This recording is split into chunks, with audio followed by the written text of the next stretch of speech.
Welcome to the Couple to Couple League PeakDay podcast, where we talk about fertility and natural family planning with our friends. Today, we're joined by John and Patty Strauss, who have been married for over 36 years and are parents to 7 children. They've been teaching natural family planning with Couple to Couple League since 1997 and have spent decades sharing NFP and a deeper vision of marriage rooted in the teachings of the church. Their journey from newly engaged college students to veteran NFP instructors has been shaped by their faith, their family life, and a deep understanding of the beauty of God's plan for marriage. Thank you, John and Patty, for being on the PeakDay podcast. Oh, you're welcome. It's our privilege. So, John and Patty, can you take us to the way back and tell us how you met and kind of what first stood out to you about each other? Yeah, I love that part of the story. It was really fun to write kind of our story.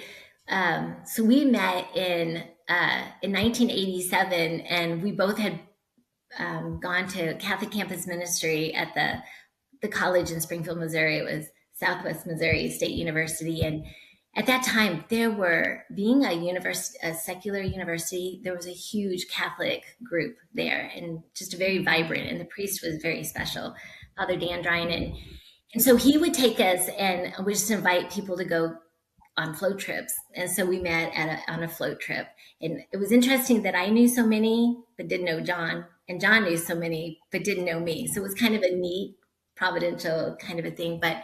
So we were both really close to the priest and, started dating. And it was just a really confusing time, I think. And I had never really studied or knew very much about natural family planning, contraception, that just was kind of in the background. But Father Dan said, John and Patty, would you like to, when we got engaged, he said, you could go ahead, and he encouraged us. He knew who we were and what our backgrounds were. And he goes, I assume you're going to use NFP. I didn't even know what NFP was at that point. Sure. And so we asked him about it, and he hooked us up with a Billings instructor, and we took NFP through her. Yeah. So you had asked about, how we met. It is interesting that I didn't feel like I learned very much about my Catholic faith. I had a very strong Catholic culture in my family. And so was going to Catholic campus ministry, but I didn't have very much catechesis. And then John's family is from Michigan. So I felt like we were catechized a lot. My dad made sure of that. But being in the era that we were taught in,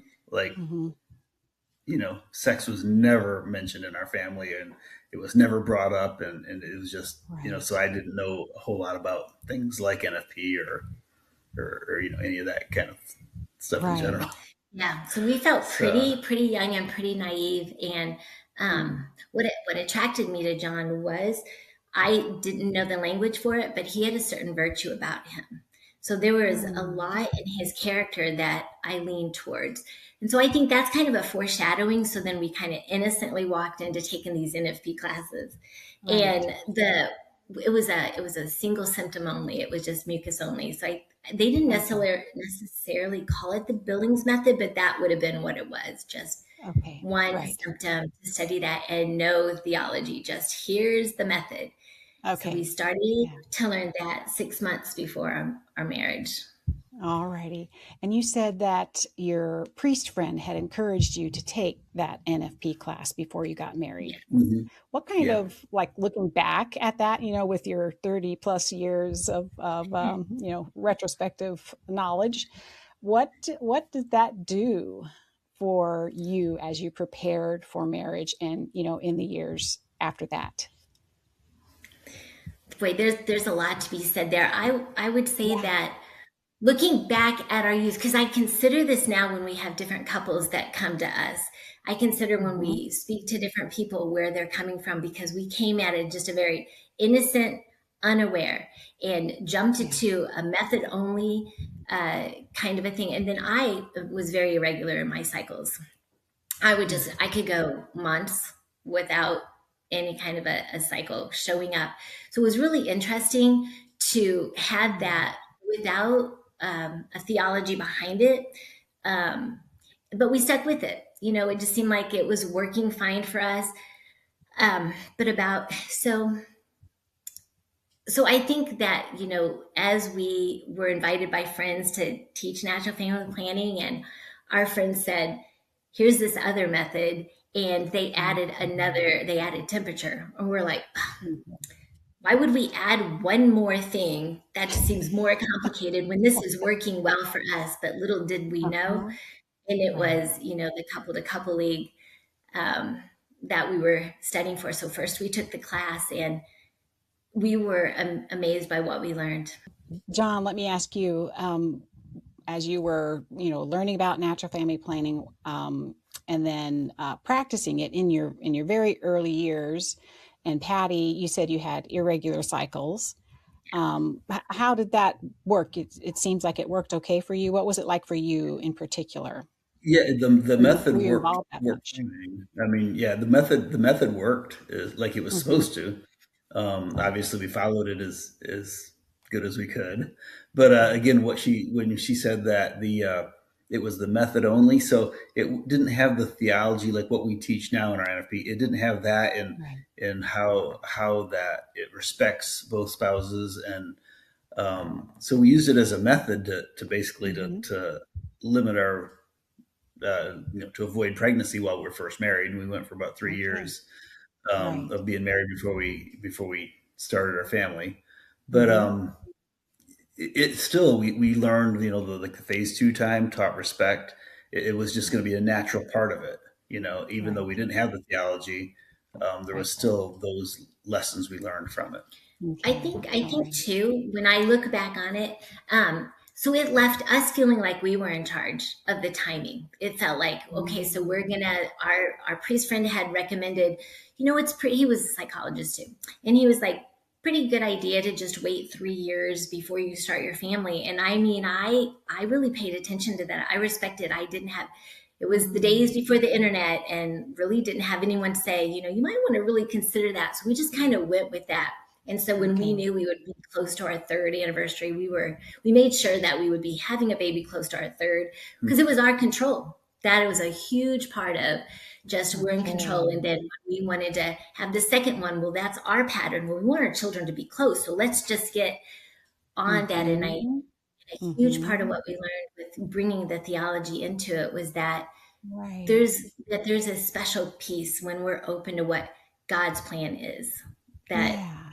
changed Yeah. everything. So yeah, let's talk about that transition then. You learned, you said you learned the couple league STM method, and you had some pretty special teachers.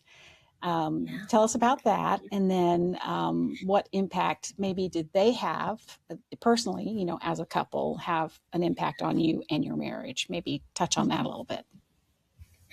With Jim and Margaret Schatz were one of the first teachers, I guess, for couple to couple league, because we Yeah. started to train in 1996, and they had been teaching for a long time, and they were really excited that there were young couples wanting to be teachers because they felt like they were getting older. Well, they Oh, didn't feel like that them being old. They say, oh, a lot of younger couples come to us and say, well, it's easy for you because you don't have that phase two time kind of thing, and so they wanted younger couples in there. okay. So Yeah. So in the original couple to couple league art of natural family planning, it would use a language like each time that a couple has relations, that is a renewal of the marriage covenant. Though that really struck me very strongly. I looked at marriage differently. In our marriage prep, it didn't seem like, even in our marriage prep, I was so aware of the theology of the union of the couple to becoming Mm-hmm. one. And Okay. there was, in learning our cycles, this kind of language opened up a piece inside of me where I felt like I was falling more in love with John, recognizing more what this abstinence is, more what the fertility between husband and wife, what that is. It opened up. Um, Mm-hmm. it made it where we didn't feel like we had to be in control.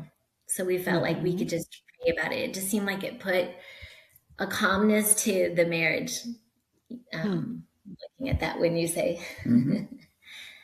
when we were engaged and we'd talk about family size, we always, I don't know where we even came up with this, but we said we were going to say, oh, we'll probably have between 3 and 5 kids. Well, then we ended up having 7 because, when God is in control and you do that, and again, we just didn't do anything. We still checked her, she still checked her fertility signs and stuff like that. But there would just be times we thought, you know what, we just don't really have a reason to not have another one. We were doing pretty well financially, and we just kept going. And and now we look at it, and when some of our couples say, "Oh, you have 7 kids," they're like, "Wow, does this even work?" And we're like, "Yeah, but you know what? What I always try to tell them is, you know what? People with that practice NFP tend to have more kids, and it's not because it doesn't work. It's because every month the couple makes a decision on whether they want to procreate or try to procreate that month. Whereas if you compare it to like contraception, we've known couples, they would go for 10 years and not even have the discussion hardly come up. Where with NFP, you can't do that. You talk about it, and as you talk about it more, and that's when we'd talk about it, we'd say, we'd be okay if we had another. I think for having the experience of not having the theology, then having that brought gently to us, it did help with the deeper reflections, because we had without and how we practiced and how we saw each other. And then it was introduced. And so it was a real deepening to that too. And Margaret and Jim, their faith was very strong. And one thing that really made me wake up too is that Margaret both had cancer, and they had to use, and natural family planning helped them with their virtue in order to be able to get through in a loving manner with each other, because they'd already practiced seeing each other. They'd already practiced time of abstinence for the other, giving to the other. They also tragically lost a child.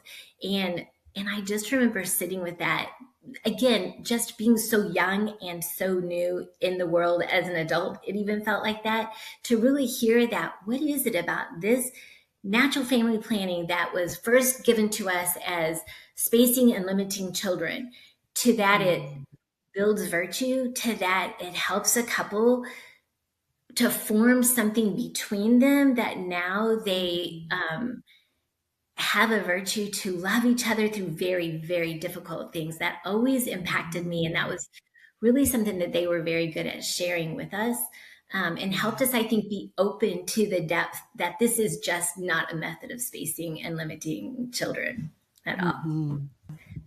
So let's talk about the early years of your teaching. So when couples have that, doubt about abstinence, what do you tell them? What's your favorite thing to say? Do you remember, John? Yeah. So usually what we'll compare it to is, we always use the thing that CCL said for a long time. It was in the notes that there's a courtship and a honeymoon in every cycle, kind of, and you just have to love each other through that time. And usually we compare it to like Lent, especially if they're Catholic, where you give something up that you really like, and then when you are able to, when Lent's over and you say it's chocolate or something like that, is usually the example we use, that you should enjoy it and you appreciate it that much more, and you just don't take it for granted.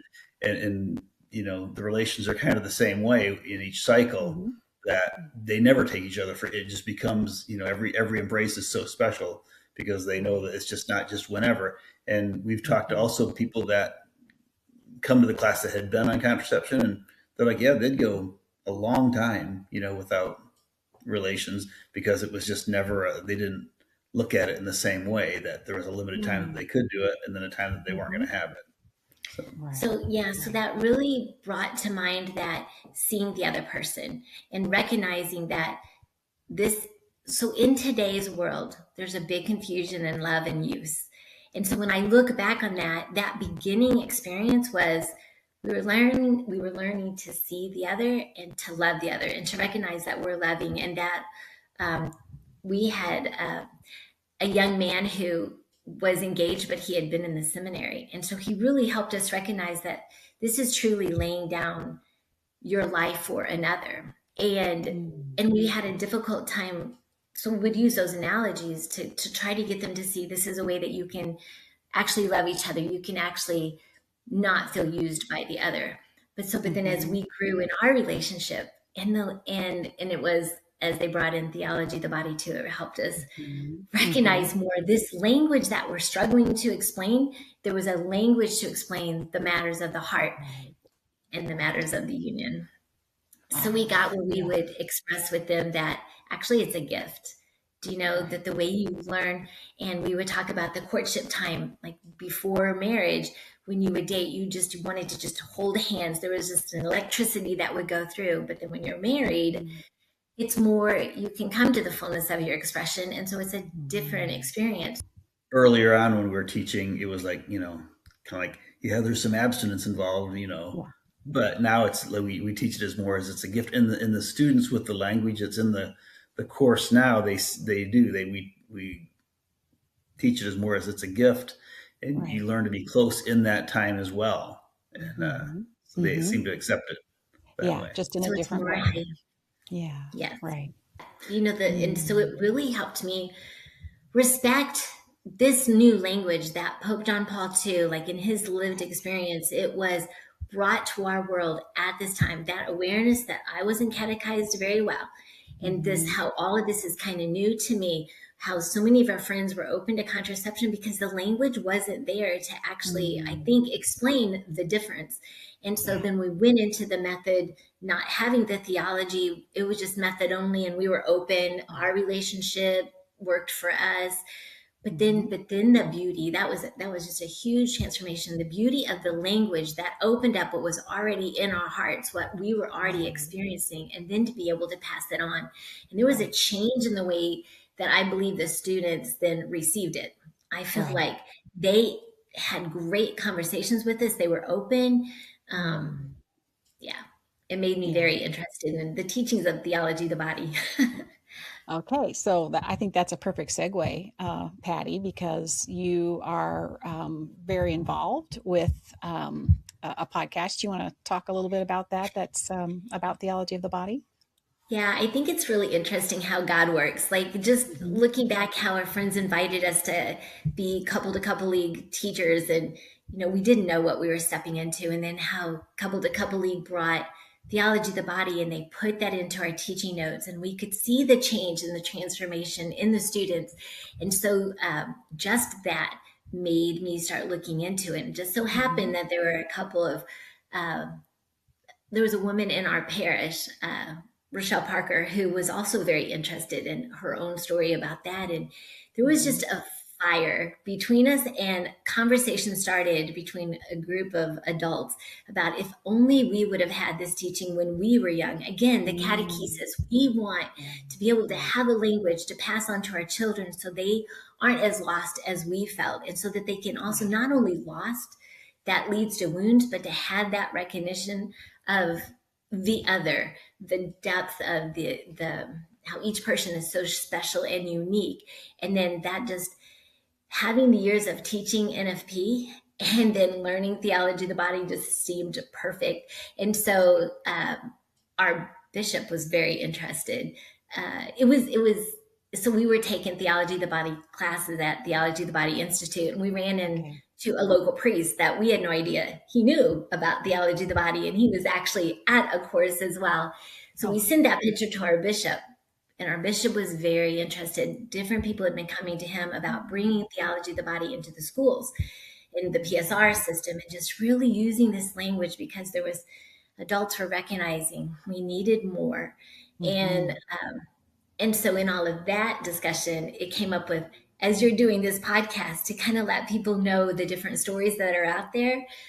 Our diocese was like, if we could do a podcast just going through John Paul II's Theology of the Body, we would go through 2 or 3 different audiences at a time. And we're just regular women. Some of us have had a few hours of other teaching, but mostly we just come to the podcast saying, okay, here's how we received this very deep theological study. And then we just get together, and we always show up a little nervous, but then the Holy Spirit seems to take it. And then we're almost like, wow, it's fun to listen to us because we didn't even know that it was coming out that way because Yeah, we're just simple people, but with a sure. passion to learn more and to share this thing that has transformed our lives. Right. So it's been a great gift to do that and to share with our diocese. But truly, if we would have not been NFP teachers and growing up with that and the Hmm. experiences we've had with that, I Right. don't know. I don't think I'd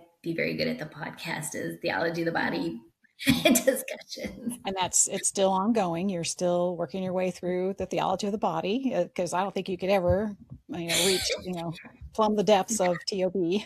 Oh, that is for sure. And it's very Yeah. humbling because we do know that for sure. Yeah. Right. What is the podcast called? It's Be Filled Podcast. So you guys have been teaching for almost 30 years. And your children have grown up in that the culture of NFP and TOB with their parents, right? So what's it been like to pass that on to your children? And you mentioned that you have even taught your own children NFP Yeah. as they've been engaged and married. So can we talk about that a little bit? Yes, we have two of our sons have gotten married. We've taught them, and we have a third, a daughter is engaged now. So we're in the process of teaching them, Yeah. and the way that they receive it, and I mean, I feel like we were able to transmit what we knew to them because they're when we sit here, it's just us and them teaching them private classes, and we feel like Mm-hmm. we can transmit all of our personal experiences with them Yeah. um, in ways that it would be different to do with other people. So Mm-hmm. Yeah, Mm-hmm. for sure. I feel like it's given a language for Right. us to talk about these very special. What is the relationship between a husband and a wife? How is it different than having relationships when you're just dating? And just Mm-hmm. that's opened up. So that's actually part of our passion too, to share with our culture because we recognize so many parents without having that language or that understanding, um, they'll make decisions about putting their children on birth control. It gets very complicated, and I recognize the Mm. need to protect a child, but then we recognize the beauty of teaching the church's teachings and that our children will receive that because we've seen that our kids have heard us teach for all these years. And um, so there's just funny stories about how they're listening. We didn't even really realize one time one of our sons was at a high school and he overheard some teenage girls talking about how often they would ovulate in any given cycle or in a cycle. And our son, who was an athlete at the school, he just leaned in and goes, "Pretty sure you only ovulate once," and walked away. And That's a that hoot. know they were listening so well, but I thought, oh, okay. But I do think it does, because they would recognize in some way that there's a chastity in our marriage and that we're not avoiding each other, that we have found a way to love each other even in that time of fertility. And so I do Yeah. recognize that it held the bar for them that we can expect, or Mm. teenagers in this culture where the hormones are still raging, that there is another way, so that there's a deeper understanding that actually it Right. is a way to love the other. So I know it Right. can be done. So all the more when we go talk to PSR classes or CCM, just to encourage them that yes, once you understand what loving is, what using is, then you too can, Mm. even in this culture, Mm. you know, Right. Yeah. use the higher road. Right. Right. Right. You can. And be so happy for it and to recognize the gift Yeah. that it is. Right. For couples who are listening who might be unsure or maybe hesitant about taking a natural family planning class, what would you want them to know?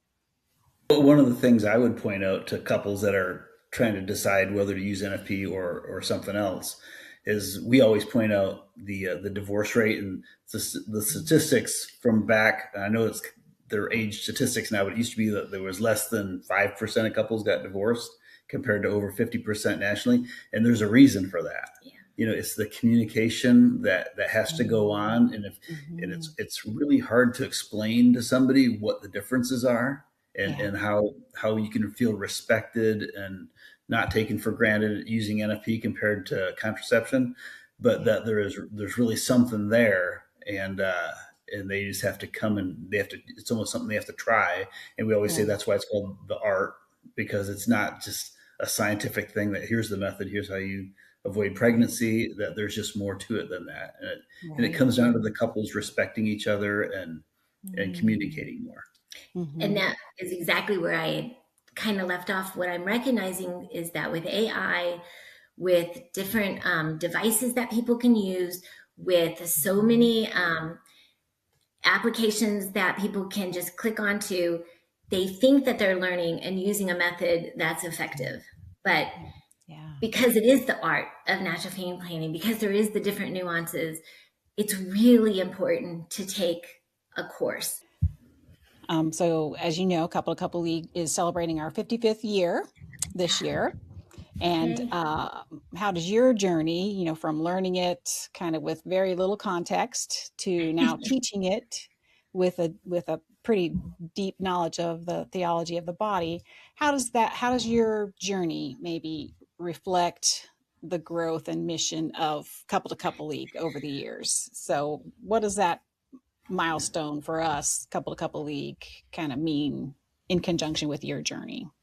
Wow. I just see, I think when we first started to teach, again, what is that? I know that we didn't recognize the avenue of grace, the reality of the sacramental union of marriage and what God is offering there, of giving of himself and being part of our relationship.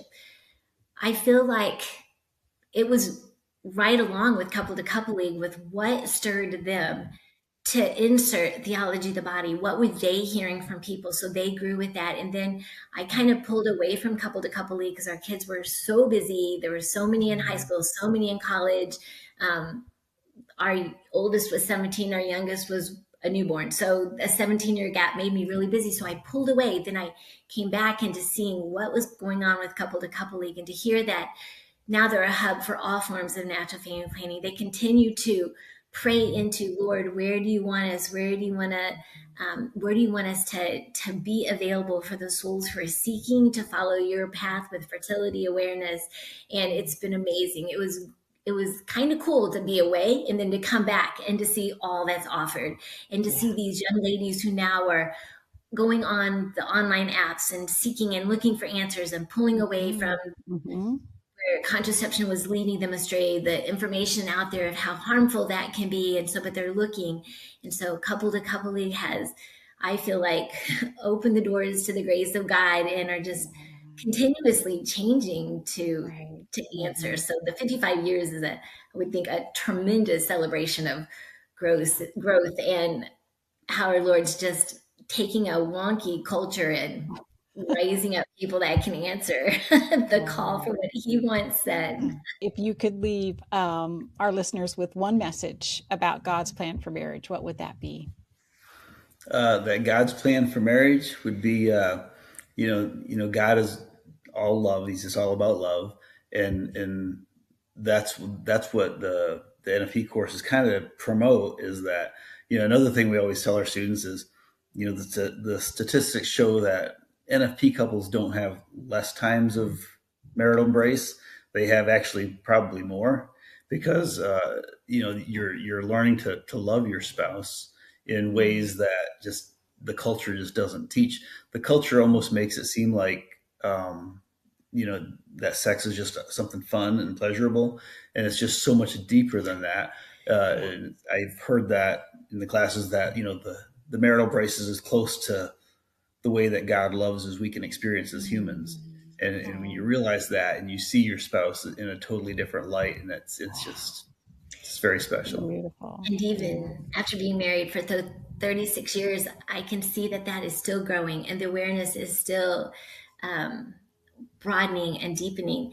And, that's one thing we learned in Theology of the Body too, that our Lord uses the marriage to proclaim his desire to be so close to us, so that he starts with the book of Genesis and very detailed this union of husband and wife, and to the end where it's the marriage of the Lamb. But right in the middle of the scriptures is the book of Song of Songs, which is a very intimate look of exactly what Theology of the